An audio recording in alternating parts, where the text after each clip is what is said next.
How to bring a wimpy whistle back to life on this episode of Toy Train Tips and Tricks.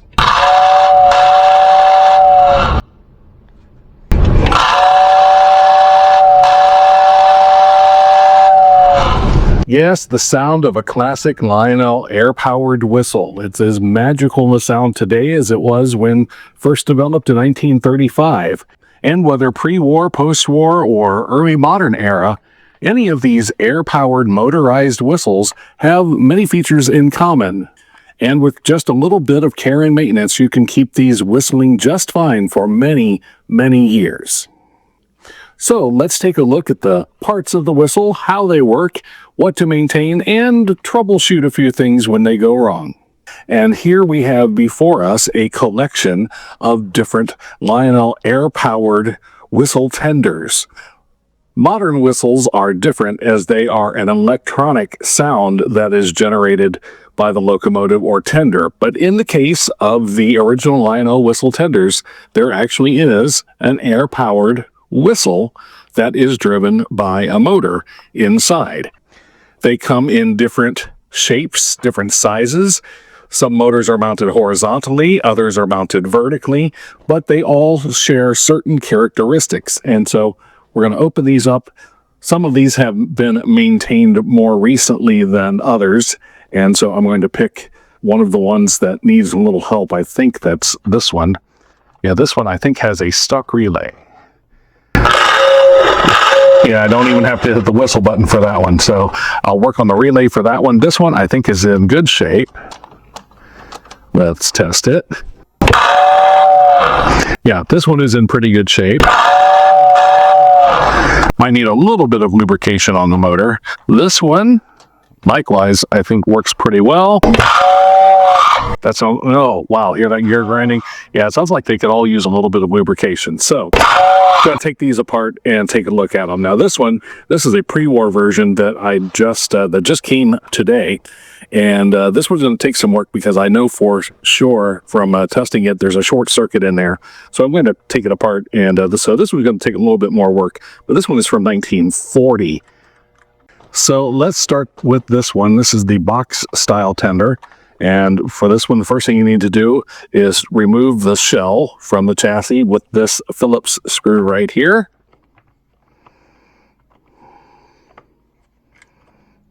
Keep that screw handy. Pop this off. And here are our major parts. We have roller pickups to the center rail. This is important to power the motor. Also, the ground comes through the frame and through the outside wheels. Here is the motor. Just like a small locomotive motor, it has the armature. Here are the brushes. So that's what you heard making that grinding sound. Here is the relay. This is the part that turns the motor on and off. When the motor spins, it drives an impeller here, which pushes the air through the whistle chamber and out here, and that gives us our whistle sound.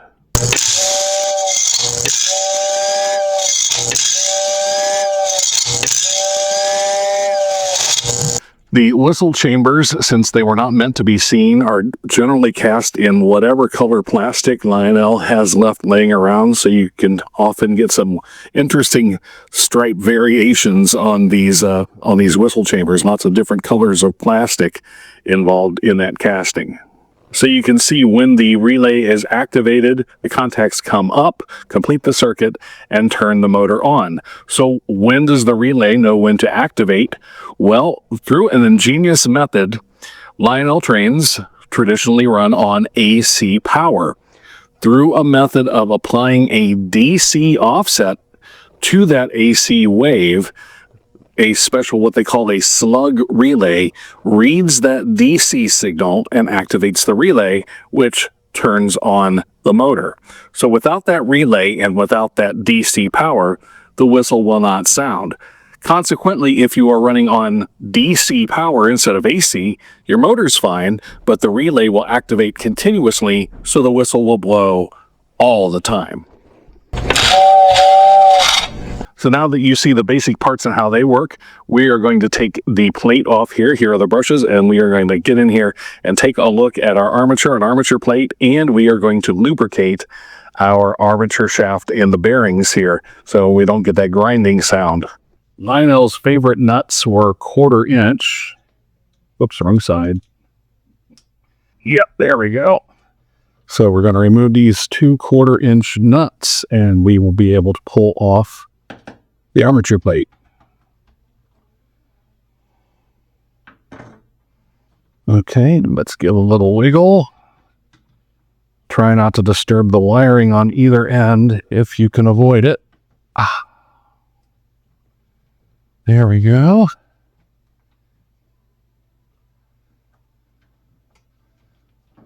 So our armature face, you want that to be as shiny and coppery as possible. And notice all of the black scoring on there.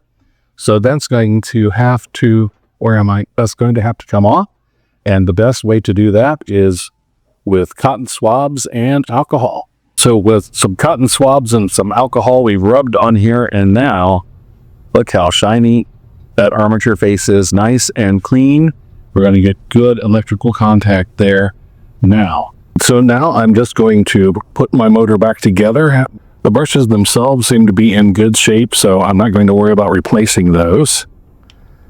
They usually are, because the amount of time that the whistle blows compared to how often the motor runs is significantly less, and so you generate a lot less wear on the brushes for the whistle than you do on the locomotive.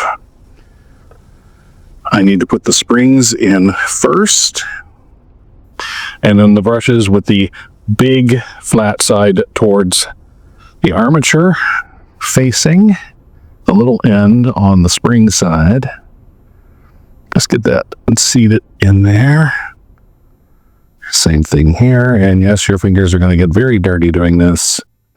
And now the fun part, trying to put everything back together without breaking any wires and without losing your brushes. This is always the hardest part of working with any Lionel motor, is getting the brushes, the brush plate reassembled. That goes in that hole, and this wire needs to get out of the way. And that goes in that hole, and we're together. Woohoo! Let's give it a spin just to make sure we are good. Now, before I put the nuts back on, I'm going to go ahead and lubricate this shaft for oil. This is actually 0W30 motor oil that I've put into small bottles. This is actually the recommended oil for my Stirling kit steam engine kits. And I figure if it's good enough to keep a steam engine running, it's good enough to keep a model running. You can also use Labelle or Easy Lube or other hobby lubricants. It's a very light oil. And we put it right there around that bearing. Not a lot, because it's just going to attract dirt. And give it a spin. All right, just to make sure everything's good there. All right, let's put our nuts back together.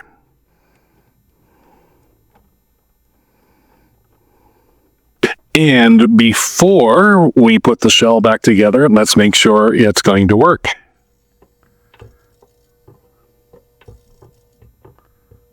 Uh-oh. Do I have a short circuit here? I think I do.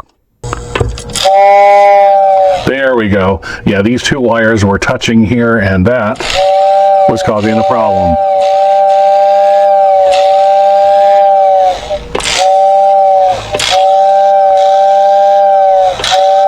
So let's put the shell back on, and this one is ready to roll. Let's do some troubleshooting here. So I'm going to hit the button.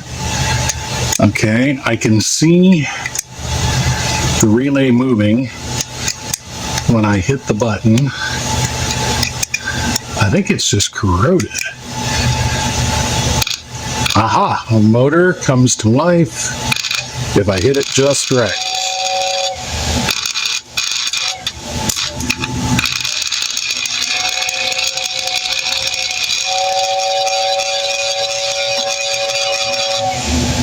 Okay, so if I jump it, it works. So that tells me it's just dirty. So let's work on cleaning this thing up and see if we can't get it looking like new. So here I'm running the whistle continuously at a lower voltage just to get the motor used to running again.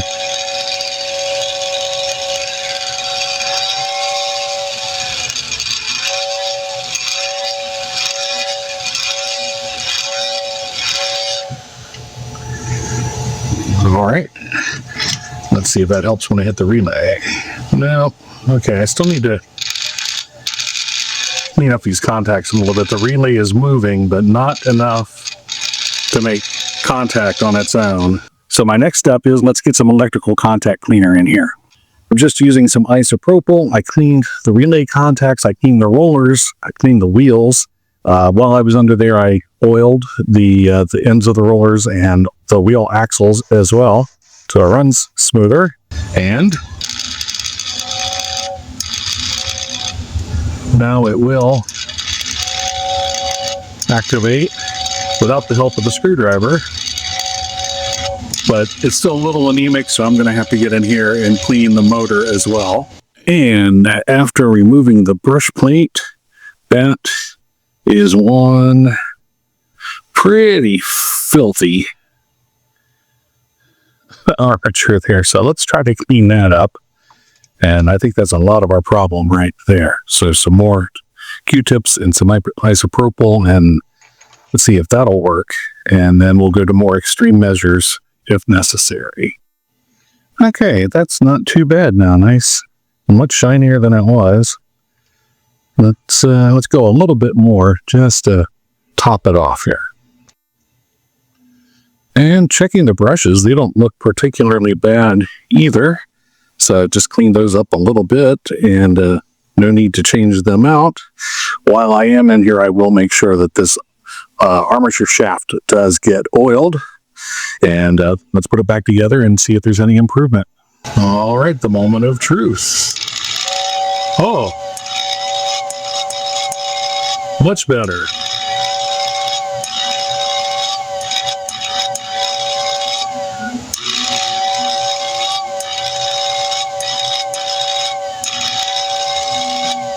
Now, just for the sake of comparison, this is the 1940 number 1689W. The first thing you'll notice that's different in this versus the post-war versions is the whistle chamber is metal instead of plastic. The layout of the relay versus the motor is a little bit different, but it's the same concept. And this one, again, I'm going to have to do some rewiring. These are really badly frayed and need to be replaced.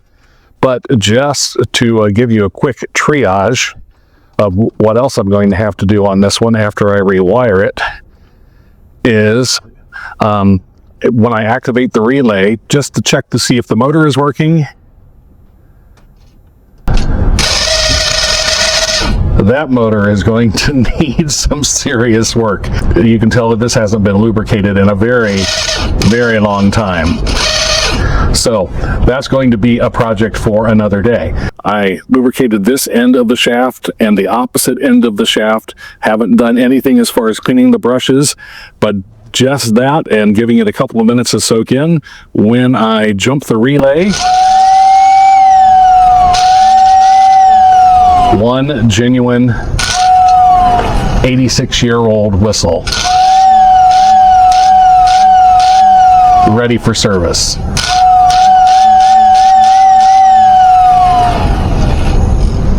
I'm impressed. And so if you've never had a Lionel whistle tender, or if you have one and you've been afraid to tinker with it, I hope this has inspired you and given you the confidence to understand how they work, how to maintain them, and what to look for if, for some reason, yours does not work. So fire up those whistles, keep the trains running, and we'll catch you next time with more toy train tips and tricks.